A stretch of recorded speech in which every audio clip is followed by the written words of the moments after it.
எல்லாருக்கும் வணக்கம். நான் பிருந்தா, உங்களோட லைஃப் கோச்.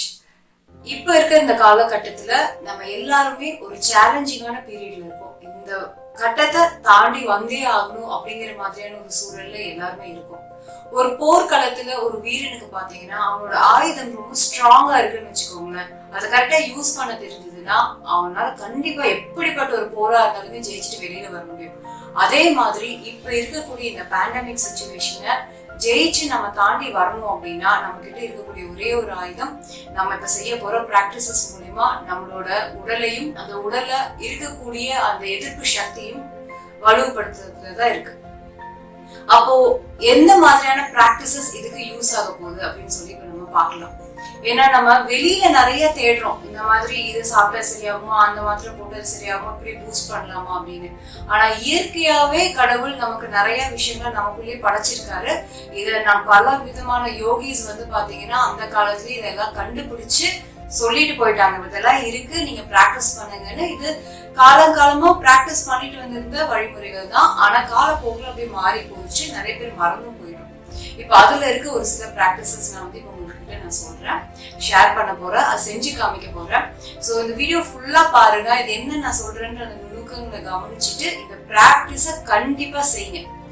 ஏன்னா இப்ப நான் காமிக்க போற இந்த பிராக்டிஸ் எல்லாம் ஒரு சிலர் நீங்க வேற இடத்துல பாத்துருக்கலாம், கேள்விப்பட்டிருக்கலாம், எங்க கத்துட்டு கூட இருந்துருக்கலாம். ஆனா நீங்க இப்ப இதை பிராக்டிஸ் பண்றீங்களான்றதுதான் கேள்வி.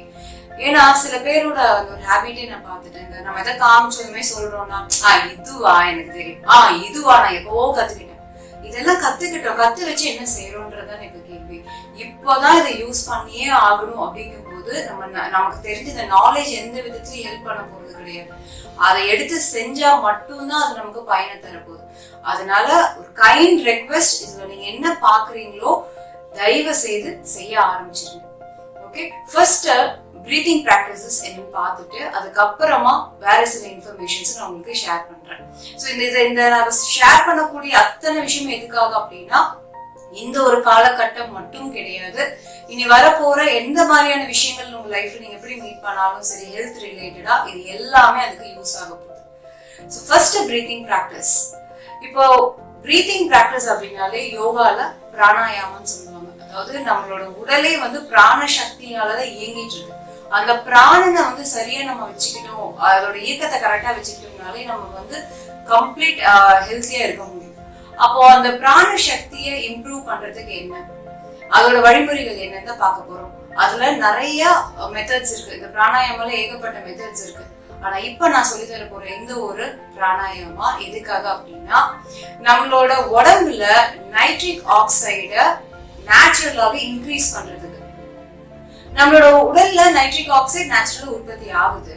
இது பாத்தீங்கன்னா இப்ப லேட்டஸ்டா நிறைய கம்பெனிஸ் கனடா பேஸ்ட் கம்பெனி கூட அவங்க இந்த நைட்ரிக் ஆக்சைடுக்கான நேசல் டிராப்ஸ கண்டுபிடிச்சிருக்காங்க. எதுக்காகனா, மூக்கு வழியா அந்த டிராப்ஸ விடும்போது நம்மளோட மூக்கு அந்த பாதையில நைட்ரிக் ஆக்சைடு கொஞ்சமா அது ரொம்ப அதிகரிக்கிறது, ஓரளவுக்கு அதிகரிச்சு தருது.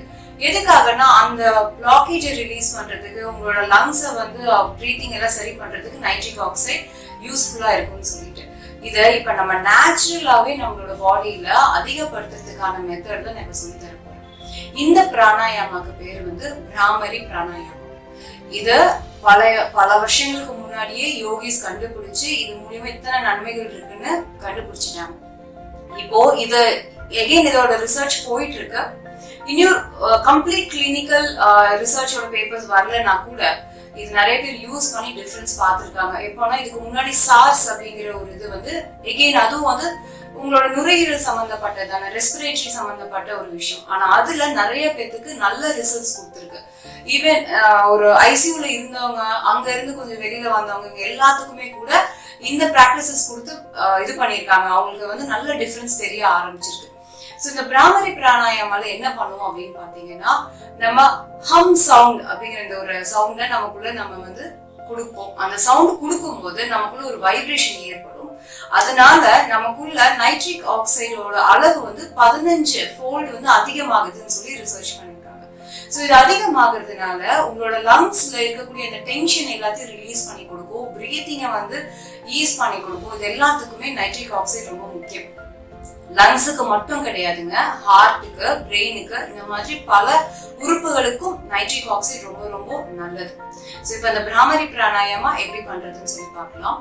Simplest way of doing Bhramari pranayama என்னன்னு பார்த்தீங்கன்னா, நீங்க ஒன்னா உங்களோட கைகளை ஜஸ்ட் உங்களோட தொடைக்கு மேல வச்சுக்கலாம். அப்படி இல்லைன்னா உங்களோட ஒரு விரலை மட்டும் இந்த மாதிரி நீட்டி மற்ற விரல்கள் எல்லாத்தையும் மடக்கிட்டு உங்களோட காதுல இந்த தெரியக்கூடிய இந்த மடல் மாதிரி இந்த சைடுல ஒன்று இருக்கு இல்லையா, அதை வந்து இப்படி பிரஸ் பண்ணிக்கணும். இப்படி பிரஸ் பண்ணா அது அமுந்துக்கும். இப்போ அது அமுத்துனதுக்கு அப்புறம் கண்ணை மூடி உங்க முகத்துல சின்னதா ஒரு ஸ்மைல், அதுக்கப்புறமா மூச்சை உள்ள இழுத்துட்டு எக்ஸேல் பண்ணும்போது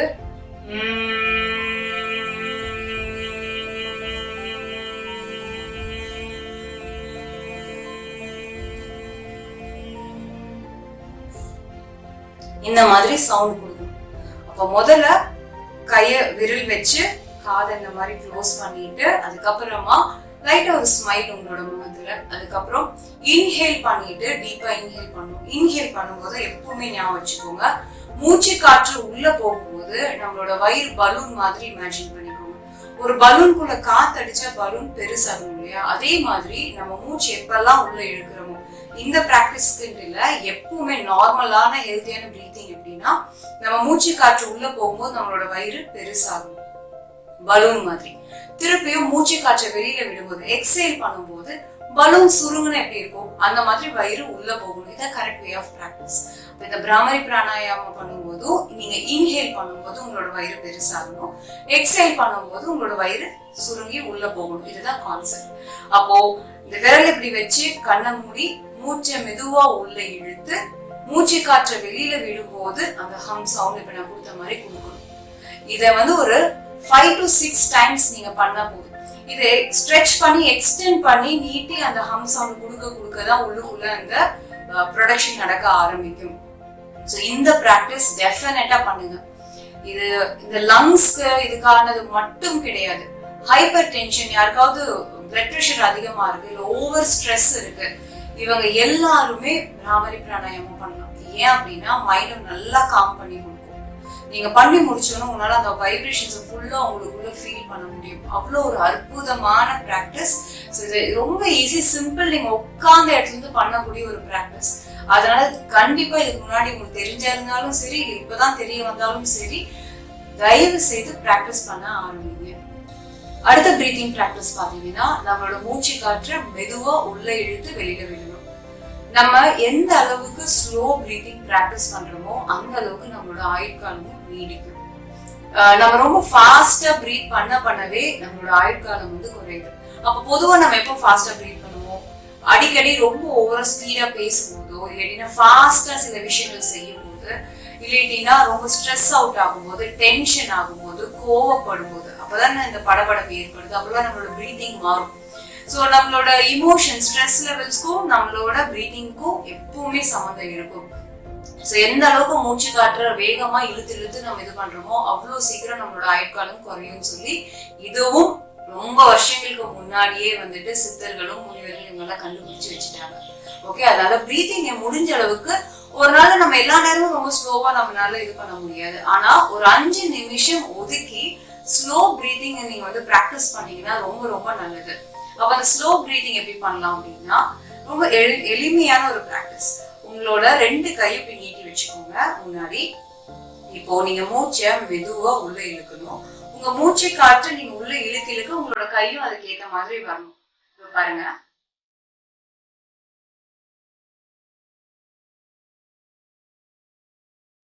இப்போ என்னோட மூச்சு காற்று என்னால இவ்வளவு தூரம் இழுக்க முடியுது உள்ள, அப்ப என்னோட கை இவ்வளவு தூரம் வந்து நின்றுச்சு. இப்ப சப்போஸ் உங்களோட மூச்சு காற்று உங்களுக்கு இவ்வளவு தூரம் தான் உங்களால உள்ள, அதாவது நீங்க உள்ள இழுக்கக்கூடிய அந்த இன்ஹேல் அப்படிங்கிறது இவ்வளவு தூரம் தான் ஸ்ட்ரெச் பண்ண முடியுதுன்னா உங்க கை இவ்வளவு தூரம் நிறுத்திக்கணும். இப்ப என்னோட கை இப்ப இவ்வளவு தூரம் இருக்கு. இங்க இருந்து நான் மூச்சை வெளியில விடும்போது என் கையை திரும்ப நான் கீழே கொண்டு வருவேன்.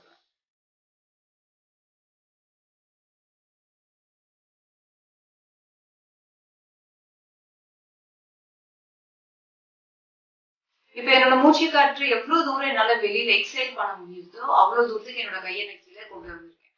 திருப்பி அதேதான், இன்ஹேல் பண்ணும்போது கை நல்லா மேல, எக்ஸேல் பண்ணும்போது கை கீழே வரணும். அப்போ இது பண்ணும்போது உங்களோட லங்ஸ் கெப்பாசிட்டி, நீங்க மெதுவா மூச்சு உள்ள இழுக்கும் போது உங்களுக்கு உள்ள நல்ல மூச்சு காட்டும், உள்ள ஆக்சிஜன் நிறைய உங்க லங்ஸ்க்கு போக ஆரம்பிக்கும். ஏன்னா நம்ம ஃபாஸ்டா ப்ரீத் பண்ணும்போது நம்மளோட ஃபுல் லங்ஸுக்கும் நம்மளோட அந்த காத்து உள்ள போதான்னு கேட்டா கிடையாது. ஸோ அதனால நல்லா டீப்பா மெதுவா மூச்சை உள்ள இழுத்தோம் அப்படின்னா, பொறுமையா இழுக்கும் போது லங்ஸுக்கும் நிறைய காத்து போய் சேரும். அதே சமயம் இந்த பிரீத்திங் பிராக்டிஸ்னால லங்ஸோட கெப்பாசிட்டி இம்ப்ரூவ் ஆகும். ஸோ இன்னொரு முறை சொல்லிடுறேன், நீங்க மூச்சை மெதுவா உள்ள இழுக்கும் போது அதுக்கு சிங்க் அதுக்கு மேட்ச் ஆகுற மாதிரி உங்களோட கையை நீங்க மெதுவா மேல எடுத்துட்டு வரணும். ஸோ இன்ஹேல் எங்க நிக்குதோ அந்த இடத்துல கையை நிறுத்திடுங்க. அப்புறம் மூச்சு காற்றை வெளியில விடும்போது ஆஸ் யூ எக்ஸேல் உங்களோட கையை மெதுவா கீழே கொண்டு வாங்க. ஓகே, இது ஒரு பிராக்டிஸ். இது ஒரு 5 தடவை ஸ்லோவா நிதானமா பண்ணுங்க. அடுத்தது உங்களோட கையை முன்னாடி வச்சுக்கோங்க. இப்போ நீங்க மூச்சை உள்ள இழுக்கும் போது அதே மாதிரி உங்க மூச்சு காற்றை எவ்வளவு தூரம் இழுக்க முடியுதோ அவ்வளவு தூரத்துக்கு கையை ஓபன் பண்ண முடியும். பாருங்க,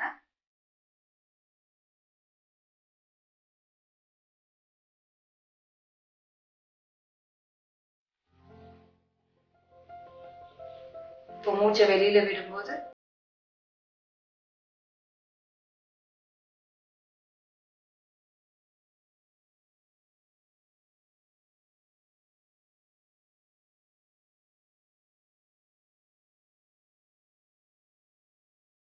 இப்ப என்னோட இன்ஹேல் அண்ட் எக்ஸேல், அதாவது நான் மூச்சை உள்ள இழுத்ததும் வெளியில விட்டதும் என்னால இவ்வளவு தூரத்துக்கு எக்ஸ்பேண்ட் பண்ண முடியுது.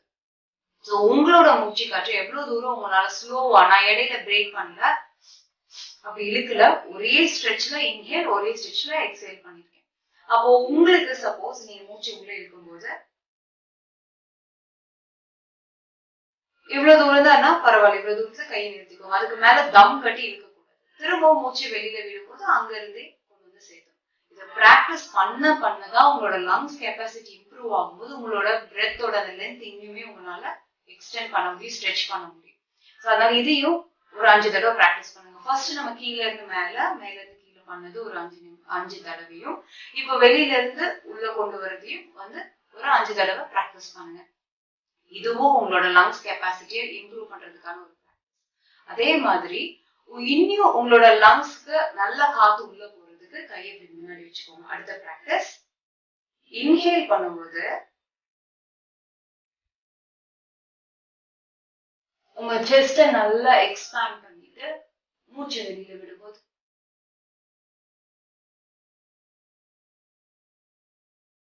இன்ஹேல்,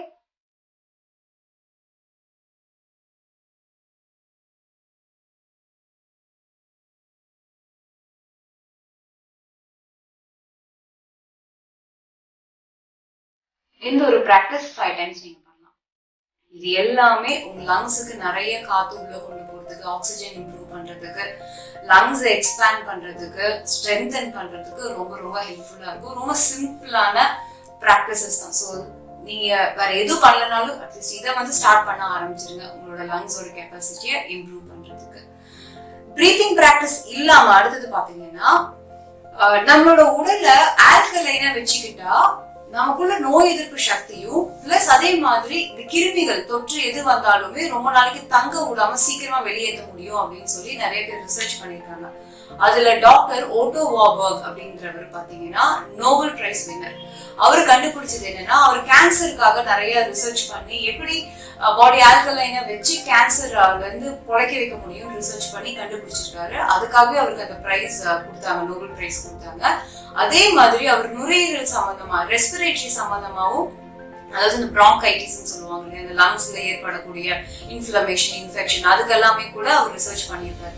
அவர் சொல்றதும் இதேதான். அவர் என்ன கண்டுபிடிச்சிருக்காரு அப்படின்னா, உடல்ல எப்பவுமே காரத்தன்மையும் அமிலத்தன்மையும் இருக்கும், அதாவது ஆசிட் ஆல்கலைன். இப்ப நம்மளோட உடல் ரொம்ப ஆசிட் தன்மை அதிகமாயிருச்சு அப்படின்னா, இந்த மாதிரி வைரஸ், பாக்டீரியாஸ், இந்த மைக்ரோ ஆர்கானிசம்ஸ் சொல்லக்கூடிய இந்த கிருமிகள் தொற்றுகள்லாம் வந்துச்சுன்னா ரொம்ப நாள் அங்க வாழும். அங்கே பெருகிறதுக்கு அந்த ஆசிட் தன்மை இது பண்ணி கொடுக்கும், ஹெல்ப் பண்ணி கொடுக்கும். அதே சமயம் நம்மளோட உடல் பேலன்ஸ்டா ஆல்கலைனா, ரொம்ப ஆசிடாவும் இல்லாம ரொம்ப ஆல்கலைனாவும் இல்லாம அது ஒரு பேலன்ஸ்டா நம்மளோட உடலை நம்ம வச்சுக்கிட்டோம் அப்படின்னா, இது ரொம்ப நாளைக்கு இந்த மாதிரியான கிருமிகள் எதுவுமே நம்மளோட உடல்ல தங்க முடியாது, சீக்கிரமா இதாயிடும் அப்படின்னு சொல்லி அவர் கண்டுபிடிச்சிருக்காரு.